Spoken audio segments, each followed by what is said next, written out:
Bonsoir à tous, au cœur de la mêlée, l'émission rugby de Sud Radio, la radio de la Coupe du Monde de rugby. Au sommaire ce soir, la Coupe du Monde bien sûr, les infos de cette Coupe du Monde sur les Bleus notamment. On reviendra également sur le match Uruguay-Namibie, mais aussi et surtout le multiplex de Pro D2, la 6e journée avec toute la team Sud Radio. Julien Thomas sera avec nous. Cédric Soulette, ancien pilier du 15 de France, vice-champion du monde, sera avec nous. Vous aurez également des cadeaux à gagner. Il y aura le qui je suis. Bref, on est parti. C'est la Coupe du Monde sur Sud Radio. Merci d'être avec nous au cœur de la mêlée. Sud Radio, au cœur de la mêlée. Bonsoir à tous, bonsoir à l'équipe qui est en studio. Alexandre Priam, bonsoir. Bonsoir. Lucien Gasparac. Bonsoir à tous. Antoine Mazer, bonjour messieurs. Et Julien Thomas, le consultant Sud Radio. Salut Julien. Ouais, il est là. Il est là, mais pour l'instant, il est présent. On t'a pas entendu au tout début, mais tu es bien là, Julien. Tu es en forme? En forme, très en forme, la Pro D2 qui revient, et puis surtout des matchs de Coupe du Monde, encore une fois, les champs. Ouais, avec victoire des Uruguayens, 36-26. Hein. Exactement. Ils sont fait peur quand même, les Uruguayens. Oui, une bonne première mi-temps des Namibiens surtout, et puis la patience des Uruguayens, la seconde période qui est à leur faveur avec une indiscipline quand même de la Namibie, et puis ces cartons qui leur ont coûté cher forcément aux Namibiens, et puis derrière ils ont déroulé avec un Arata encore une fois, bien explosif, côté uruguayen. Ouais, avant de faire le journal de la Coupe du Monde avec Lucien Gasparac, petit tour quand même à Angoulême pour dire bonjour à Dorian Malvezin. Angoulême, Montauban, 6e journée de Pro D2, où en est-on ? Bonsoir François, bonsoir à tous. Il y a 12-6 pour Montauban face au SA15. On a déjà dépassé le quart d'heure de jeu. 2 essais ont été inscrits par Viti à la 7e minute de jeu. Ivan Riac du côté de Montauban. La 11e minute de jeu, Ben Botica a mis 2 pénalités. C'est un 2 sur 2 pour l'instant. 12-6 donc pour Montauban face au SA15. Allez, on va se retrouver dans un instant. C'était un petit avant-goût de ce multiplex de Pro D2. Mais tout de suite, le journal de la Coupe du Monde. Les fromages Matok, l'affineur des Pyrénées au cœur de la mêlée, présente Sud Radio, le journal de la Coupe du Monde. Avec Lucien Gasparac et toute l'équipe Sud Radio. On a appris un retour inattendu à la compétition, Lucien. Rebonsoir. Rebonsoir. Oui, Viremi Vakatawa qui aurait pu participer à la Coupe du Monde, lui qui a eu 32 sélections entre 2016 et 2022, mais à qui on a décelé un problème cardiaque. Il ne pouvait plus jouer, mais finalement, il va reprendre le rugby en Angleterre, au Bristol Bears. C'est une information Sud Radio. Il a signé une décharge pour pouvoir s'engager avec le club anglais. Un retour évidemment étonnant, parce que le club explique avoir consulté un panel de cardiologue, mais il aurait signé une décharge pour déresponsabiliser le club en cas de problème médical. Il va donc reprendre dans le championnat anglais. Voilà ça, il avait des fourmis dans les jambes, Viremi Vakatawa. On espère que, en tout cas, toutes les précautions de santé sont prises pour l'ancien joueur du Racing et du 15 de France. On reparle d'Antoine Dupont, bien sûr, tous les jours. On parle d'Antoine Dupont et notamment du directeur général de World Rugby qui a tenu à mettre les choses au point, les choses au clair. Oui, Alan Gilpin, le directeur général de World Rugby, a bien fait comprendre dans la conférence de presse hebdomadaire de World Rugby qu'on ne fera pas de cadeau à Antoine Dupont pour son masque. Il ne devra pas dépasser les 5 mm et ne pourra pas être en matériaux durs. Donc, pas de cadeau pour Antoine Dupont. Et Jacques Rivoal, un des organisateurs de l'événement, le patron de France 2023. Oui, a tenu à mettre en avant les très bons chiffres économiques de ce mondial, puisque il dépasse les indicateurs de performance des meilleures références qui étaient les éditions 2015 en Angleterre et 2019 au Japon. C'est donc déjà un succès populaire et économique. Voilà, on est à mi-parcours, on a même basculé. C'est le 25e match là, entre l'Uruguay et la Namibie, sur lequel on va revenir dans un instant. Les Bleus sont au repos, mais la Coupe du Monde ne s'arrête pas pour autant. Oui, il va y avoir un alléchant Italie-Nouvelle-Zélande que l'on pourra suivre sur Sud Radio à 21h vendredi. Et les compositions d'équipes ont été données. Les deux équipes ont mis l'artillerie lourde, notamment les Italiens avec Ange Capozzo à l'aile et Paolo Garbisi à l'ouverture. Et les All Blacks qui verront le retour de leur capitaine Sam Cane. Il revient de blessure, il s'était blessé juste avant le match entre la France et la Nouvelle-Zélande le 8 septembre. Il reviendra sur le banc. Et une autre info composition, André Pollard, qui a été rappelé suite au forfait du talonneur Malcolm Marx, va jouer dimanche. Ce sera le demi d'ouverture de l'Afrique du Sud face au Tonga. Oui, non seulement ils vont être forts et costauds, et en plus ils vont avoir un grand buteur. Les Sud-Africains, ça s'annonce compliqué. Et aujourd'hui, il y avait un autre match, on le disait, les Uruguayens. Le Uruguay-Namibie, le duel des petits dans la poule A qui a accouché de la victoire des Uruguayens 36-26. Avec un petit carton rouge. Un carton rouge pour les Namibiens habituels. Voilà, c'est en tout cas le dernier match des Namibiens. Ils n'en auront pas gagné encore. Les Uruguayens, eux, affronteront les Néo-Zélandais lors du dernier week-end. Merci Lucien, on va se retrouver bien sûr dans un instant pour développer tout cela avec Julien Thomas, avec toute l'équipe Sud Radio et avec vous les auditeurs au 0826 300 300. Morelauto.fr, véhicule neuf ou d'occasion. Morelauto.fr, le choix des marques et des services présente. Sud Radio, au cœur de la mêlée, François Trio. Au cœur de la mêlée pour vous parler de toute l'actualité de la Coupe du Monde, mais l'actualité rugby aussi, c'est de la Pro D2. Allons faire un petit tour à Angoulême-Montauban, l'un des matchs forts de notre multi de Pro D2 avec Dorian Malvezin. Où en est-on, Dorian ? On est à la 20e minute de jeu, le score n'a pas bougé, 12-6 seulement que Montauban a pris un carton jaune de la part de l'arrière. Tuculé, l'Italien qui a fait un plaquage haut sur le 3 carrel de Soyons-Angoulême, donc il est 10 minutes sur le banc et pour l'instant Soyons-Angoulême est à 5 mètres de la ligne d'en but sur une mêlée. Ils essayent d'avancer, de tenter des choses mais ils n'arrivent pas à franchir cette ligne d'en but de Montauban, ce qui voudrait dire qu'il marquerait le premier essai pour Soyons-Angoulême parce que pour l'instant il n'y a que Montauban qui a marqué 2 essais dans cette rencontre.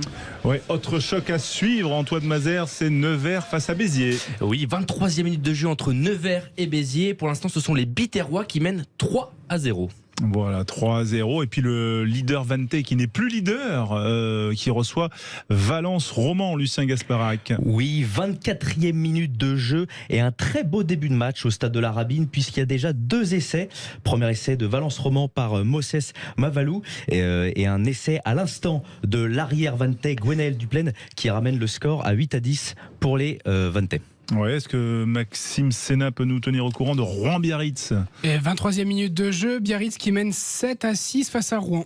Voilà, pour ce choc du bas de tableau. Et puis Brive Dax peut-être avec Antoine qui a visiblement un don d'ubiquité. Oui, Brive 10e qui reçoit Dax 7e le promu et c'est le promu qui mène à Amédée-Domenech 9-7 après 23 minutes de jeu. Un petit point avec Julien Thomas, notre consultant, sur un peu ce début de journée, ou en tout cas de 6e journée de Pro D2 avec vous, Julien. Bien sûr, la Pro D2 qui revient, des Vannetais qui sont en difficulté à domicile là dans cette journée. Valence Roman qu'on connaît, en prenant de la confiance et dans un jeu très aéré et splendide, va pour l'instant mener sur le terrain de Vannes. Donc ça c'est pour moi un score pour l'instant 3-10 pour les Valence Roman. À l'extérieur, c'est un score qui me plaît. Ouais, est-ce que l'Uruguay vous a plu, vous, aujourd'hui, face à la Namibie ? Ça, c'était le choc de la poule A qui ouvrait le 4e week-end de Coupe du Monde en France. Est-ce que vous, voilà, parce qu'ils ont un peu souffert quand même, nos Uruguayens, qui nous avaient fait souffrir eux-mêmes, les Français.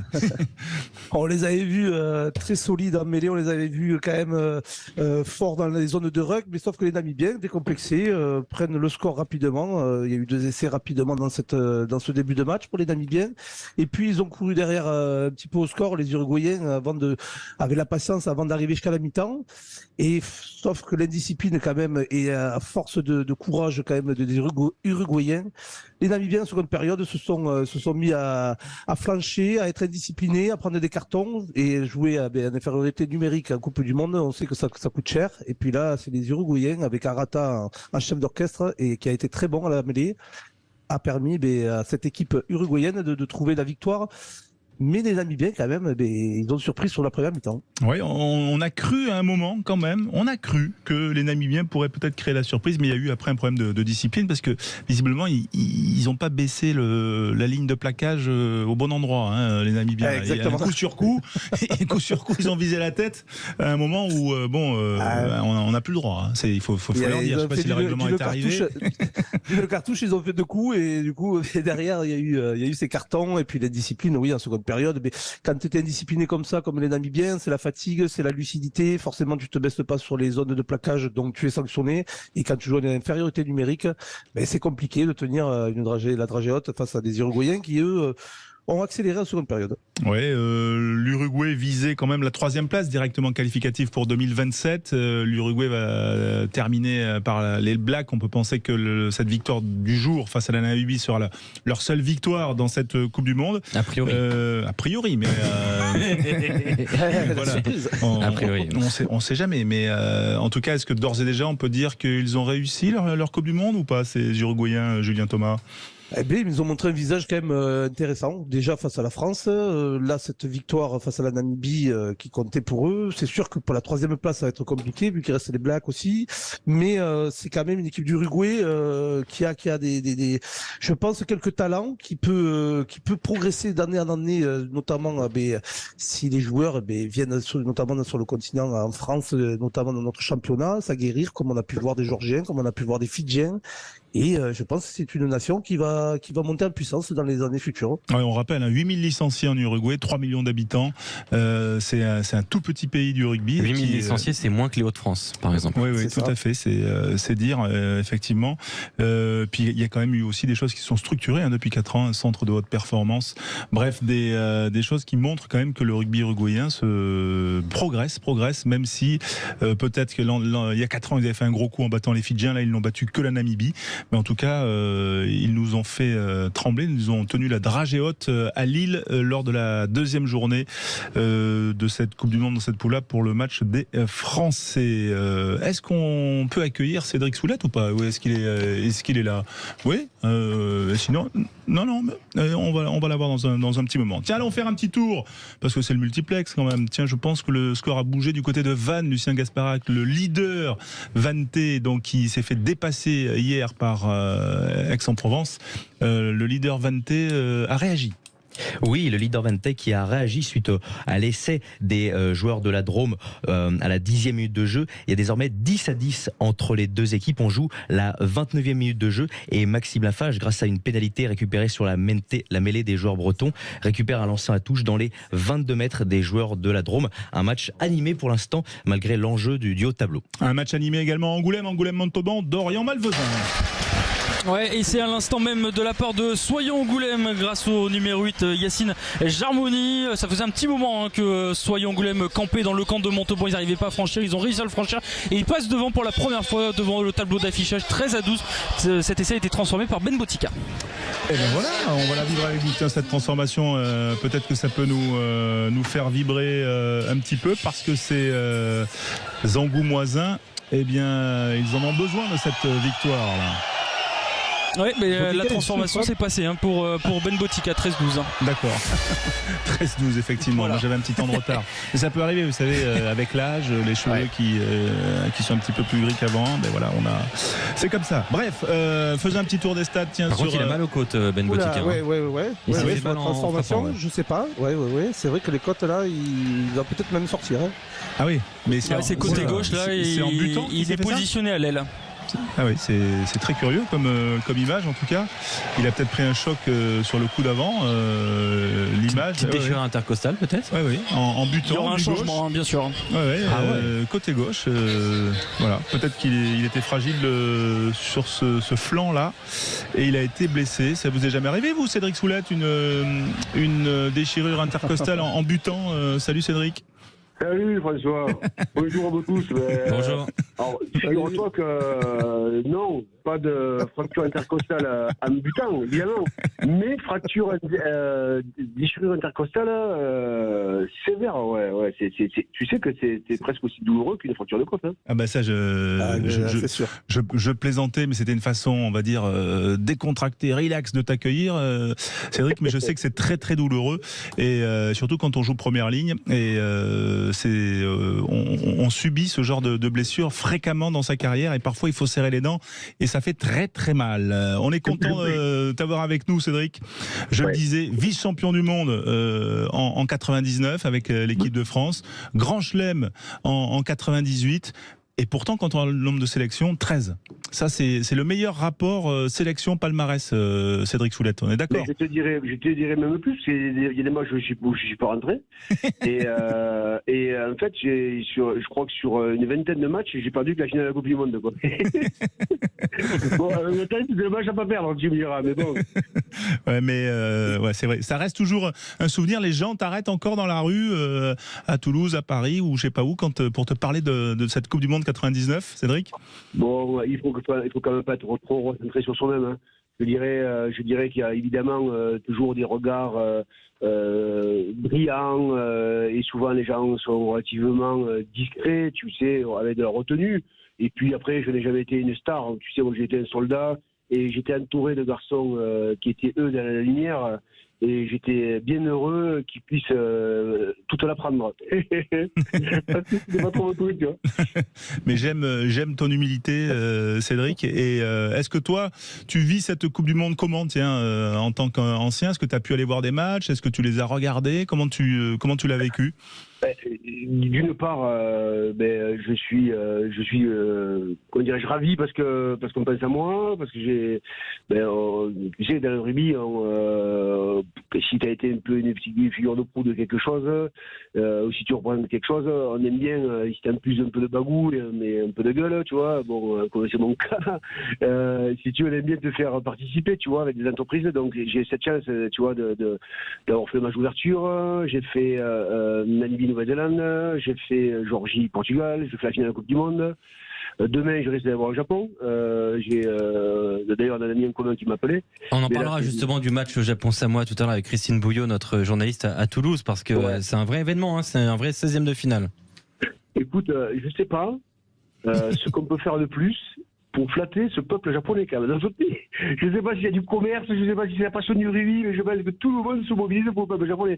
Je crois aussi quand même que les gens qui ont eu la chance de traverser la planète ils étaient peu, il y avait le Covid, qui ont eu la chance de traverser la planète pour aller les voir lors de la dernière Coupe du Monde, je dirais un peu effacés, ont été sous le charme aussi. Je pense quand même que ces Japonais ont offert quand même un accueil incroyable, si tu veux, à la population française. Ouais, non, c'est vrai. Il y a eu une gentillesse au Japon, une ferveur qui était vraiment sympa, et je pense qu'aussi, eh bien, on a envie de leur rendre. Mais c'est vrai que ce match, il va être intéressant sportivement, et en plus avec l'ambiance que génère cette équipe du Japon, et aussi les Samoans qui sont tellement présents dans nos championnats qu'on a l'impression de voir en fait des copains, des cousins, enfin voilà, qui jouent pour ce match qui comptera pour la 4e journée de la poule D. Cédric, que penses-tu du début de Coupe du Monde, des 3 premiers matchs des Français? Écoute, moi je pense qu'on n'a pas fait plus que les éditions précédentes. Hein. On est dans une part de doute. On a bien sûr un drame qui se joue. Il y a une sinistrose avec la blessure de Dupont. Il y a des résultats qui n'ont pas été à la hauteur de ce que les gens attendaient. Bon, après, le fameux bon match s'est soldé, bien sûr, par le choc avec l'adversaire que Dupont a reçu. Bon, moi, je pense que voilà, la suite, c'est maintenant, quoi. Et tout le reste, c'est effectivement, c'est de monter en puissance, c'est des réglages. On n'est pas sur des équipes type. Donc on peut parler, finalement, on peut parler pas d'un balbutiement, mais on peut parler d'une montée en puissance. On peut imaginer que l'Italie sera peut-être le match qui mettra en confiance, qui nous assiera tous dans des conditions. Parce que là, il n'y a pas suffisamment de confiance, Cédric Soulette, concernant l'équipe de France. On n'en a pas assez vu encore. On a eu que le dernier match, on fait 96-0, très bien. Le match des Blacks, quand même, en ouverture, on a quand même mis 27 points aux Blacks le premier soir. Oui, mais ça n'a pas suffi. Apparemment, on a l'impression que pour les gens, ça n'a pas suffi, parce que derrière, on trébuche un peu. Ce second match, on ne donne pas. Et donc, finalement, tout s'annule. Et on en revient à ce que le rugby français a attendu pendant des années, c'est quoi? C'est en définitive de la régularité. Et on se rend compte que malgré tout, cette force de conviction que peuvent avoir ces joueurs de l'équipe de France, je parle du collectif dans sa totalité, quand on fait tourner tout ça, voilà, le doute, même s'il est compris, puisqu'on fait tourner le groupe, le doute quand même, on aime bien l'entretenir, on aime bien s'y lier. C'est-à-dire c'est une façon aussi de ne pas perdre la pression. Alors, moi, je le répète, oui, le match des Blacks, effectivement, on ne peut pas dire que cette équipe des Blacks soit des plus farouches. Je pense que l'équipe des Blacks, elle aussi, montera en puissance parce que... Ouais, elle retrouve ses cadres demain, hein. Enfin, pour vendredi, avec le retour de Frizel, de Jordi Barrett notamment. Exactement. C'est là où je veux en venir. Je pense que cette équipe de Black, contrairement à l'équipe de France, qui elle-même a vécu des passages difficiles, avec des cadres qui comme Julien, étaient sortis lors du match contre les Blacks d'ailleurs. Julien Marchand. Oui, Julien Marchand. On s'est tous demandé si cette équipe de France, moi j'étais au match, si elle allait réussir à dépasser cette angoisse de la perte de mes cadres. On a senti évidemment que ça a troublé, et c'était un cadre de plus. On n'en était pas encore du pont. On était un cadre de plus qu'on pouvait perdre définitivement. On ne le savait pas. Et oui, donc le sablier s'est mis en route. Quand Julien Marchand est sorti, je me suis dit, dans 10 minutes, cette équipe a 10 minutes pour nous montrer qu'elle a le coffre, je dirais, qu'elle a le tempérament pour gommer les doutes et revenir dans le champ d'action avec des initiatives et porter le jeu. Et elle a prouvé quand même qu'elle avait ce caractère, et elle a cette régularité.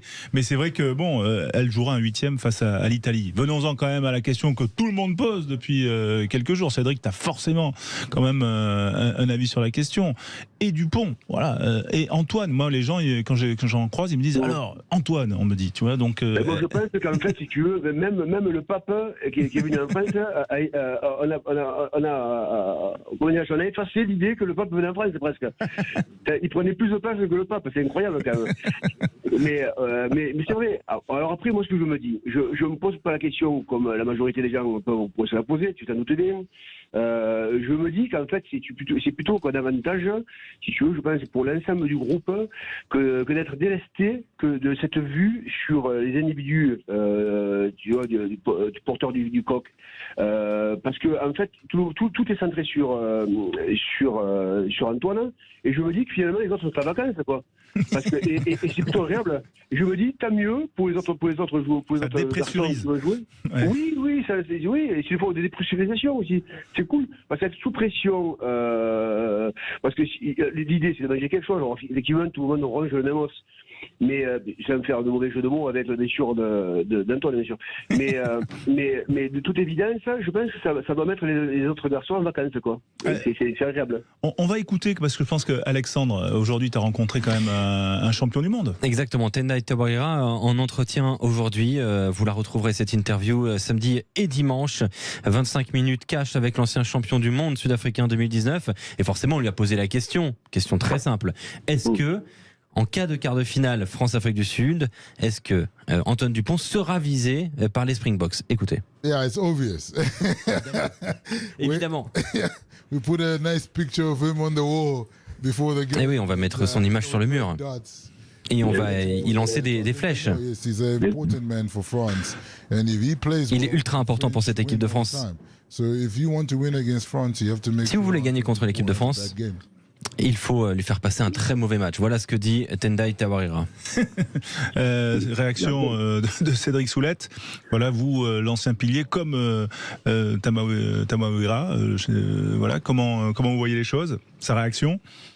Sa réaction, évidemment, mais attention, on est quand même pas dans un combat de MMA. C'est un sport où il y a des règles, et je pense que très sincèrement, ils ont intérêt, s'ils s'y lancent, à être malins, hein, parce que c'est déjà numéro 9. C'est quand même quelqu'un qui est véloce, qui est toujours en mouvement, qui est en perpétuel déplacement. Et le saisir, c'est pas facile, et lui mettre une manchette dans la tête, je crois qu'il y a un moment donné, je crois que c'est sanctionné dans notre sport. Donc il y a quand même un truc qui est intéressant, c'est qu'il y a des règles. Et que cela dit, il joue numéro 9. Donc bref, il peut avoir un rôle plus allégé, mais gare au rôle allégé, parce que l'idée d'Antoine Dupont, c'est qu'il y a Antoine Dupont, mais il y a des autres qui ont des qualités et du tempérament, et puis se faire oublier, c'est un peu quand même une de ses forces. Il a su le montrer quelques fois, et il suffirait juste qu'il fasse un bon rôle de distributeur et qui puisse intervenir 2 ou 3 fois sur les derniers quarts d'heure pour anéantir, je dirais, l'idée générale de se faire prendre par la patrouille. Et les arbitres vont être vigilants, très très vigilants sur Antoine Dupont, c'est sûr, François. Ouais, on va peut-être faire réagir après Julien Thomas, qui a fait son timide, là, Julien. Voilà, non, je laissais. J'écoutais Cédric, bien sûr. Attends, non, moi j'ai grandi avec cette équipe de France. Ma question est à la fois. Non, Cédric, mais on l'a fait. Oui, on demande à Cédric de rester avec nous après la pause. Voilà, on déborde un petit peu. On fait une petite pause et on revient. À tout de suite sur Sud Radio. Voilà, c'est ça, c'est le direct et bien sûr des news de la Pro D2 juste après ça. Sud Radio, au cœur de la mêlée, François Trio. Avec vous les auditeurs Sud Radio 0826 300 300, vous êtes toujours les bienvenus au standard pour vous accueillir bien sûr, et nous sommes toujours avec toute l'équipe. Cédric Soulette, ancien pilier du 15 de France, nous fait le plaisir de faire quelques petites minutes supplémentaires avec Julien Thomas également. Juste quand même, avant de revenir sur le petit débat qu'on avait lancé avant la pause, un petit tour des stades Pro D2 avec tout d'abord un petit point du côté d'Angoulême et d'Orient-Malvezin pour ce match entre Angoulême et Montauban. Eh bien, la sirène vient de retentir à l'instant même, c'est la mi-temps et pour l'instant c'est Montauban qui est devant Soyons Angoulême 22-16. Il y a un chassé-croisé qui est en train de se mettre en place entre les deux équipes. Dès que le SA15 passe devant au score, eh bien soit ils se prennent un drop, soit ils se prennent une pénalité ou soit ils se prennent un essai. Ils n'arrivent pas encore à tenir le score et on rappelle que tout à l'heure Ben Botica est bien sorti sur blessure.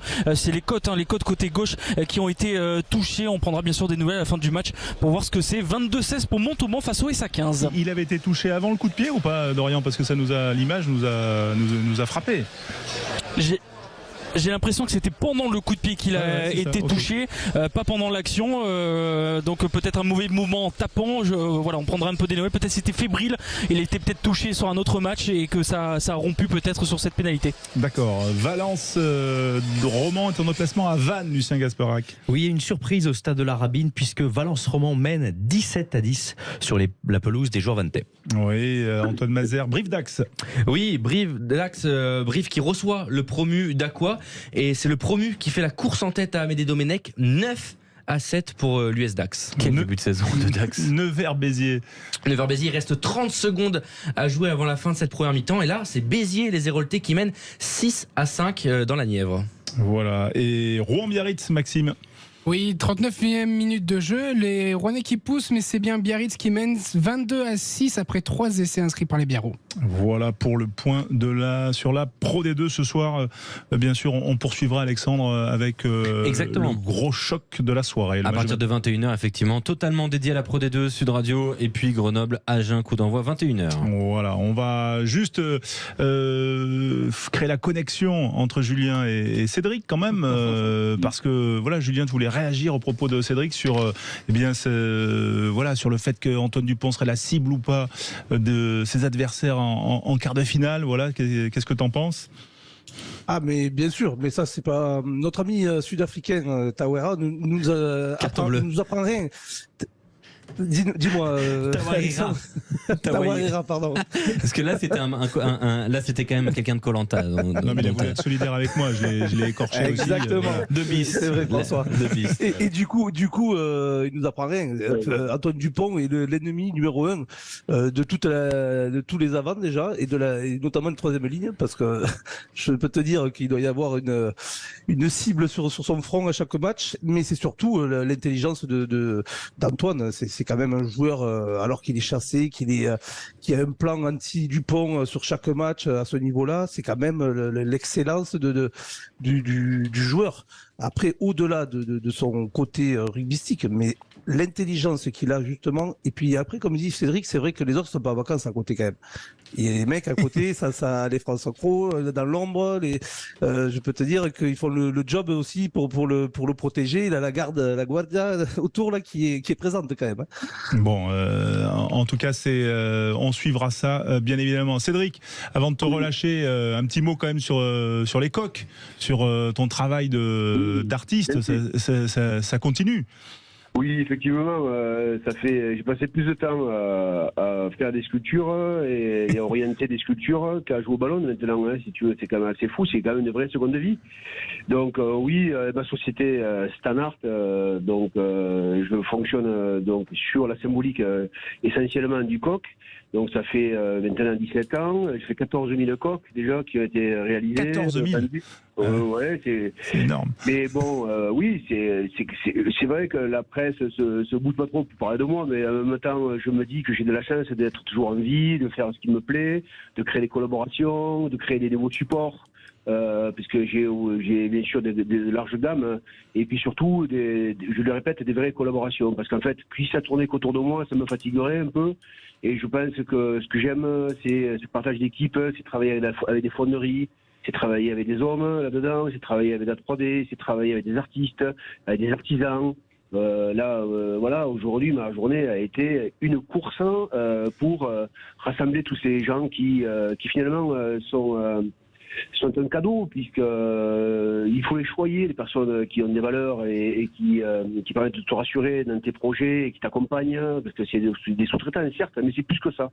Ouais, mais j'encourage tout le monde, voilà, parce que nous on en parle quand tu nous téléphones, et parce que voilà, c'est vraiment sympa et c'est très personnel et c'est très artistique, et il y en a à Marcoussis pour ceux qui vont de temps en temps dans au Centre National du Il y en a pas un dans le restaurant de Philippe Fanguero par hasard? À Castelnaudary, j'ai un petit doute, Cédric Soulette. Ah, si, il y en a un géant, il y en a un bronze, il y a des miniatures. Ah, il y en a oui, à l'hôtel de la famille. C'est-à-dire qu'il en a fait 14 000, alors il y en a quelques-uns. Allez, retrouvez-les tous. non, mais je veux dire, bon, ça ne s'arrête jamais, mais disons que c'est un peu chacun sa France, chacun son habit.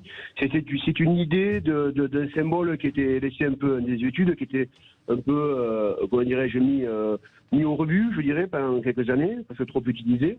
Et le fait de le mettre en scène, et que ce soit des décideurs ou des collectionneurs qui le positionnent, ou des décideurs qui font des cadeaux à des décideurs, c'est toujours une façon de positionner quelque chose sur les bureaux qui nous ressemble. Et c'est un peu ça qui me tient à cœur, c'est cette diversité qui est sans limite. Oui, mais en tout cas tu en parles très bien, comme tu sculptes très bien en tout cas, Cédric, c'était un plaisir de t'avoir. Stanart sur ton site, et voilà, stanart.fr. Merci Cédric Soulette. Voilà, et puis on se retrouve Cédric, bien sûr très vite, ancien joueur de Béziers, du Stade Toulousain, du 15 de France. Merci d'avoir été avec nous. Tiens, on accueille ce soir avec nous Christine Bouillot, comme tous les mercredis. Salut Christine. Et bonsoir tout le monde. Voilà. Salut Christine. Dans un instant on va parler du match décisif demain au Stadium entre le Japon et les Samoa, mais c'est l'heure de parler de la Maison Bleue, et ce soir on va aller du côté de la Méditerranée. Sud Radio, au cœur de la mêlée. Bonjour, ceci est ma maison que vous voyez derrière là. C'est une maison bleue. Combien vaut cette maison? Elle devrait valoir maintenant 80 ou 90. Je vous en donne 200. Pas mal, non? C'est français. La Maison Bleue, c'est aller à la rencontre d'un des clubs formateurs, d'un des joueurs du 15 de France. Ce soir, nous allons dans un club que Julien Thomas connaît bien. Voilà, c'est Moggio, près de Montpellier. C'est le club formateur d'Arthur Vincent, et on accueille son président, François Bernon, qui est avec nous. Bonsoir, bienvenue sur Sud Radio. Bonsoir à tous, merci pour l'invitation. Bon, Moggio, donc, combien de kilomètres de Montpellier? Là, on va faire un peu le b.a.-ba. Franchement, une quinzaine de kilomètres, pas très loin de Montpellier. On change d'univers, on s'approche des cabanes de Moggio, c'est le début de la petite Camargue, les flamants roses et puis les manades. Ouais, et on joue aussi au rugby, en plus des flamants roses, bien sûr. On joue au rugby. Combien de licenciés dans votre club? 400 environ. Ah, et 400, c'est pas rien. La campagne n'est pas finie sur 2023-2024, mais l'année dernière, on était sur 380. Là, avec l'effet Coupe du Monde, on pense qu'on va avoir un peu plus de joueurs. Vous le ressentez tout de suite, cet effet, parce que bon, la Coupe du Monde ayant démarré début septembre, 8 septembre, est-ce que ça s'est senti tout de suite, ou ça vient petit à petit maintenant, après quelques semaines? Alors, ça vient progressivement. C'est surtout au niveau des réinscriptions, où en fait on s'aperçoit que les enfants ils ont un objectif, ils ont un but, et du coup on a un taux de réinscription qui a toujours été très fort dans notre club, mais cette année on est vraiment sur des bases extrêmement élevées. Ouais.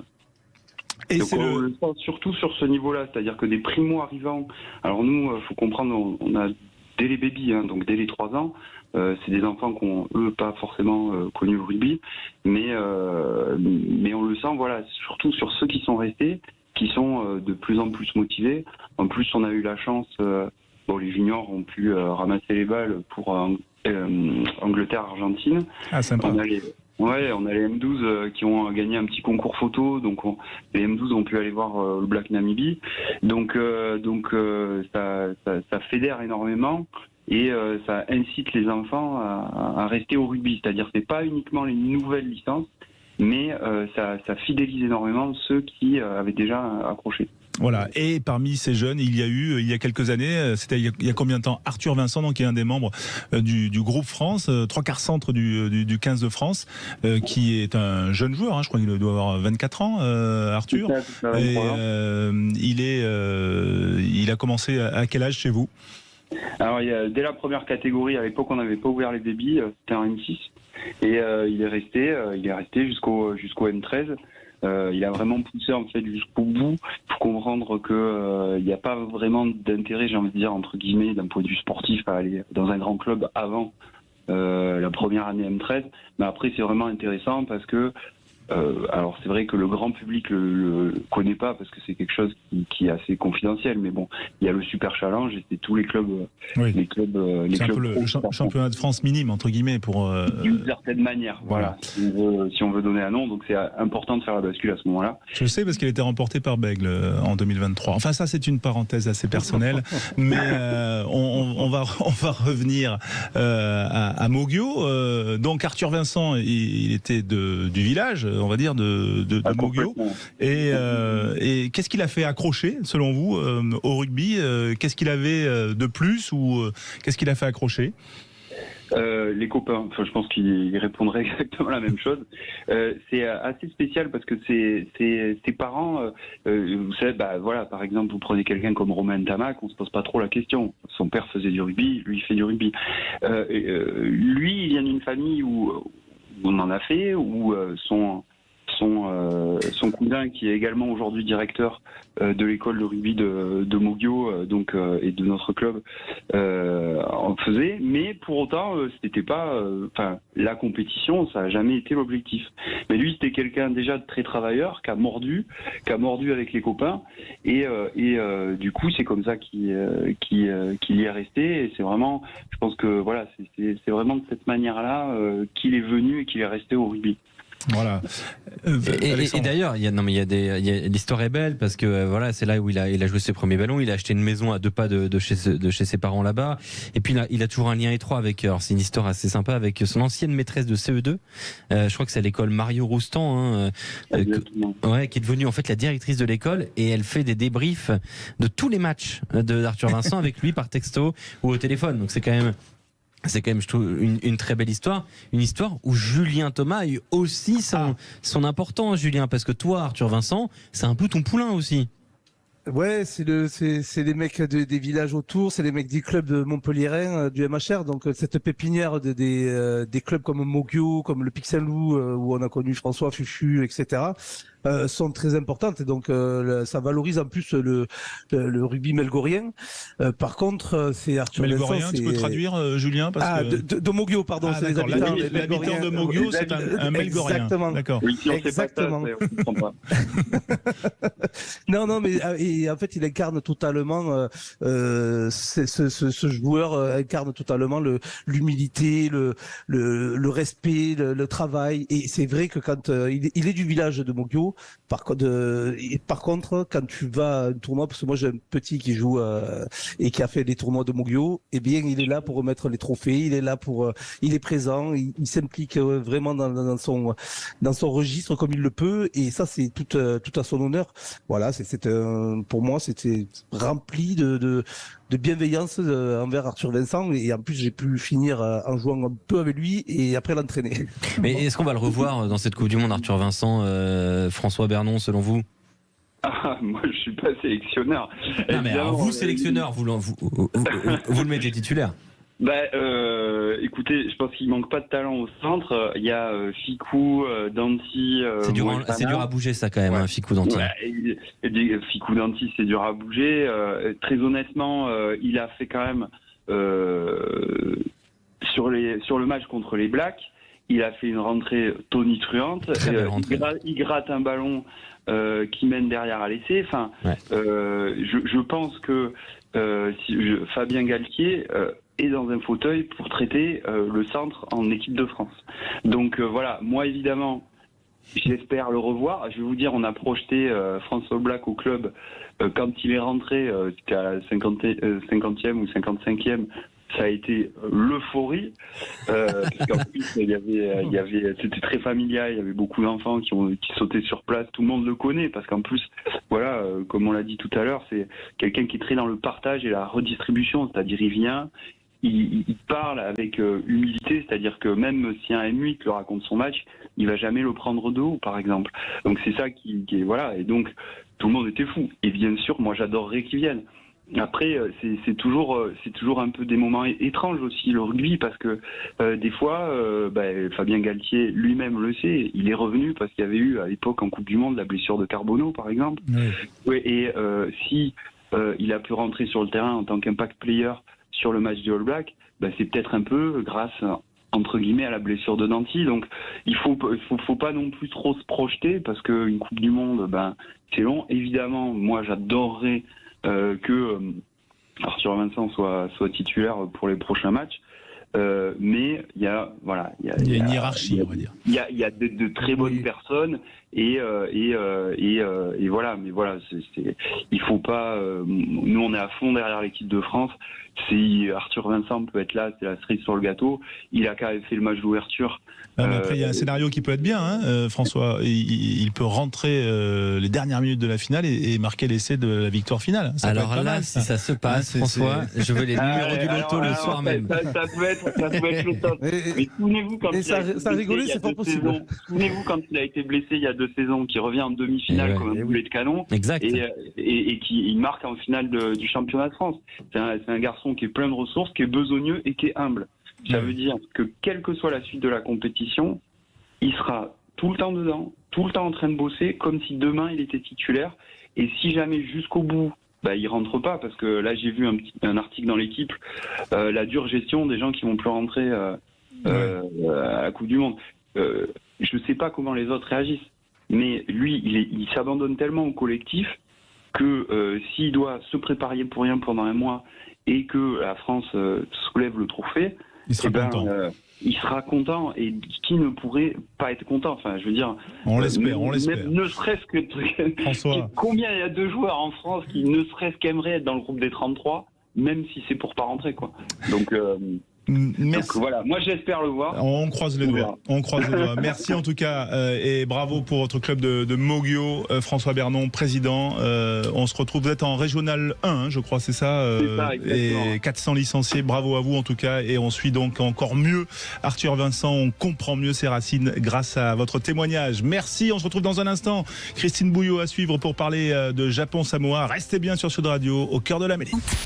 Sud Radio, au cœur de la mêlée, François Trio. Dans un instant, le qui je suis, le jeu que vous attendez tous, c'est un petit peu notre qui veut gagner des millions à nous au cœur de la mêlée sur Sud Radio. Le point sur la Pro D2 bien sûr, et puis on le disait, demain, Christine Bouillot, Japon-Samoa, et les Japonais à Toulouse, il y a une vraie histoire d'amour, on peut le dire comme ça. Christine, bonsoir. Et bonsoir. Alors une histoire d'amour récente quand même si le Japon n'est pas inconnu en terre aéronautique évidemment. Mais les Japonais se sont installés tout simplement, enfin en tous les cas le Stade Toulousain a laissé toutes ses installations à cette équipe du Japon, donc qui s'est installée il y a 3 semaines, son camp de base ici dans la Ville Rose, et qui a une certaine popularité. L'entraînement ouvert au public, il y avait près de 2000 personnes qui sont venues les voir, et c'était vraiment 2000 fans absolus, avec le maillot, les banderoles, etc. Donc on voit qu'il y a un véritable engouement derrière cette équipe japonaise qui a un taux de sympathie assez important, et les supporters aussi. Ils sont très appréciés, que ce soit dans la ville. Alors pourtant Tokyo-Toulouse, c'est pas exactement pareil. Ah, pas du tout. Il y a plus de terrasses. Mais est-ce qu'on les voit beaucoup en centre-ville? Est-ce qu'ils sont un peu comme les Irlandais autour des matchs? Est-ce que c'est... Non. Alors, c'est pas tout à fait la même culture. Ils sont au stade, ils sont pas dans les bars, même s'ils ont découvert, parce que ça les a fascinés, le fameux bar chez Tonton, place Saint-Pierre. C'était en direct sur la télé japonaise. Ils ont fait un reportage, etc. Mais ils sont à fond derrière leur équipe. Alors demain, on attend effectivement beaucoup de monde. Le stadium sera plein. Déjà parce que l'enjeu du match est quand même réel, donc il y aura du spectacle. Conseil, venez 3 heures avant, nous ont dit les autorités.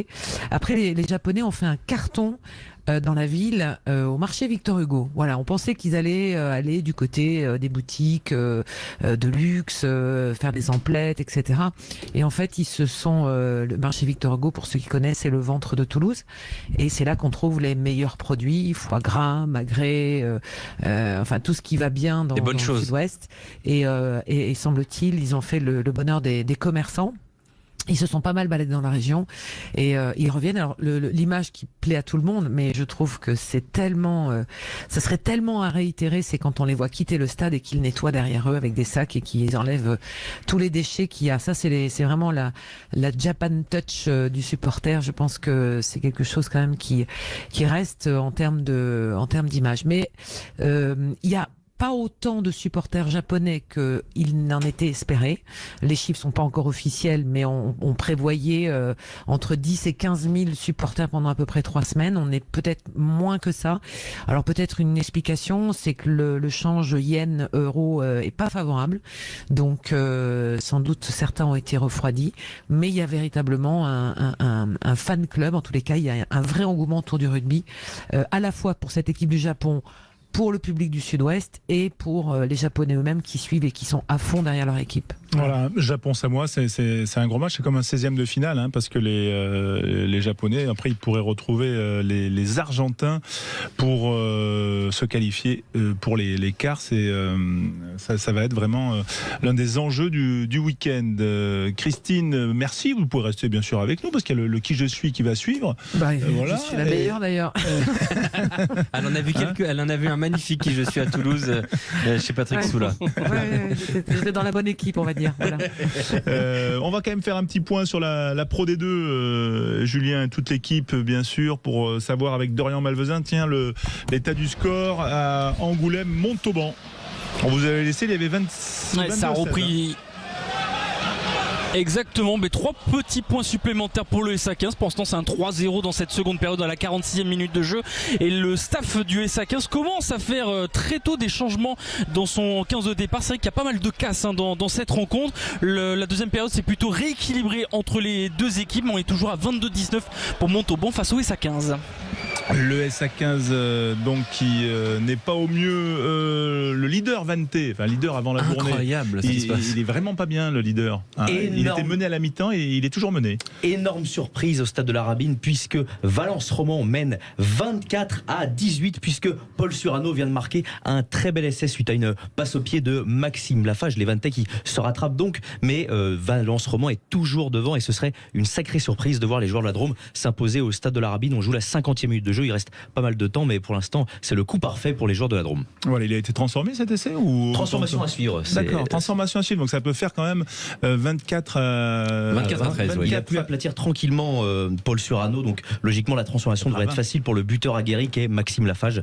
Donc sûrement 24-20 entre Valence et Vannes. Oui, 24-20 effectivement. J'ai 24-13. Hein. Oui, non, mais il y a eu l'essai, c'est ce que raconte. Là, il y a eu un essai en direct. Il y a eu un essai en direct. Encore un. Oulala, ouais, j'ai des retards. D'accord. Parfois vous êtes jet-lagué, mon cher Alexandre, ça peut vous arriver effectivement. Ah oui, là, wow. Brief d'Axe, Antoine Mazère. Les brivistes qui repassent devant 12-9 à la 46e minute de jeu avec un doublé du troisième ligne Warren Vosayako qui remet les brivistes dans l'avancée.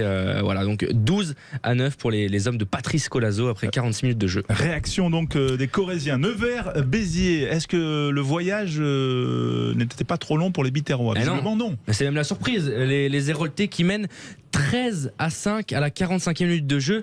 Les Héroltais qui sont très bien revenus après l'entame de cette seconde mi-temps avec un essai magnifique du troisième ligne centre, Sia Cohen. Eh bien voilà, la Pro D2 bien sûr à suivre tout au long de la soirée. On est ensemble jusqu'à 23h sur Sud Radio. Et on va se retrouver pour le Qui je suis tout de suite, le jeu que vous attendez. Sud Radio, la radio de la Coupe du Monde de rugby. Alors, puisqu'on ne se connaît pas, présentez-vous.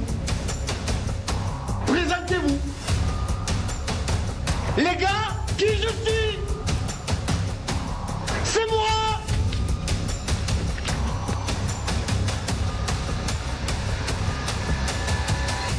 C'est moi. Je suis un monsieur. Ça, c'est se présenter. Voilà, et on est là bien sûr. Et tout à fait, c'est comme ça qu'on se présente. Et le but, c'est de retrouver le joueur mystère, Lucien Gasparac. C'est ça, le qui je suis, le who am I en anglais, puisque ce jeu va bientôt devenir international. Tellement on va nous l'envie. Il faut qu'on dépose le concept. Et Patrice de Saint-Georges d'Orc nous a appelé au 0826 300 300, ainsi que Douglas de Lecate. Bonjour à tous les deux. Bonsoir messieurs. Est-ce que vous nous entendez bien ? Oui, on vous entend. Parfait. Même si ce jeu est très connu, je vais tout de même rappeler les règles. Je vais donner au fur et à mesure des indices pour trouver un joueur. Et le premier à me donner son prénom et le nom du joueur remporte le point. C'est en 3 points. Et bien sûr, on ne joue pas pour rien sur Sud Radio. Un ballon Gilbert officiel avec l'effigie de Sud Radio dessus est à gagner. Est-ce que vous êtes prêts ? Oui, on est prêts. Allez, top. Mon nom de famille est issu du verbe marcher. Mon frère joue à Lyon. Je suis talonneur. Il faut dire son prénom. Patrice Marchand. Patrice, c'est un point pour Patrice Julien Marchand. Exactement. C'était un facile pour commencer. Tour de chauffe. Top, j'ai été entraîneur de Montauban, Castres et du Racing. Aujourd'hui, j'entraîne une sélection nationale. Il ne faut pas me regarder je compléterai pas cette phrase avec... Ça fait rire, Alexandre. Oui. Je suis un entraîneur très connu du rugby français. Je suis actuellement avec l'équipe de France pour m'occuper des 3 quarts. Il faut dire son prénom. Patrice. Patrice. Patrice. Il faut payer les factures, Patrice, on ne vous entend pas très bien. On va continuer du coup. Top, je suis un joueur connu pour ma puissance. Je jouais numéro 13 pour Toulon durant les belles années. J'ai fini ma carrière à Douglas, c'est un point pour Douglas Bastaro, exactement. Ils sont trop forts à Lecate. À Lecate, c'est réactif, mais toujours un partout entre les deux joueurs du Who Am I, du Qui je suis. Top, j'ai été le capitaine du 15 de France pendant les années difficiles. Je suis né en 1986. Je suis champion de France avec Perpignan en 2010. Je joue talonneur. Patrice en premier, Guirado. 2 points pour Patrice, 1 point. C'est donc gagné pour Patrice. Bravo. Ça se joue en 3 points et c'est une très belle victoire pour le joueur de Saint-Georges d'Orc, le ballon Gilbert Sud Radio qui va vous être livré. Bravo pour appeler le 0826 300 300. Et joyeux anniversaire malgré tout à Douglas quand même. Ah oui, c'est son anniversaire aujourd'hui. Douglas. Les garçons là. Voilà, mais non, mais Douglas, en tout cas, on vous souhaite un joyeux anniversaire. On vous remercie surtout pour votre fidélité à tous les deux, à tous les auditeurs de Sud Radio qui étaient avec nous Au cœur de la mêlée ce soir. Merci Christine Bouillot. Merci Julien, vous restez bien sûr avec toute l'équipe. Moi je vais vous laisser parce qu'à mon âge c'est une soupe et au lit. Mais bien sûr la Pro D2 qui va suivre cette soirée. La fin du multiplex et puis la grosse affiche avec Alexandre et toute l'équipe. Merci à vous. Bonne soirée.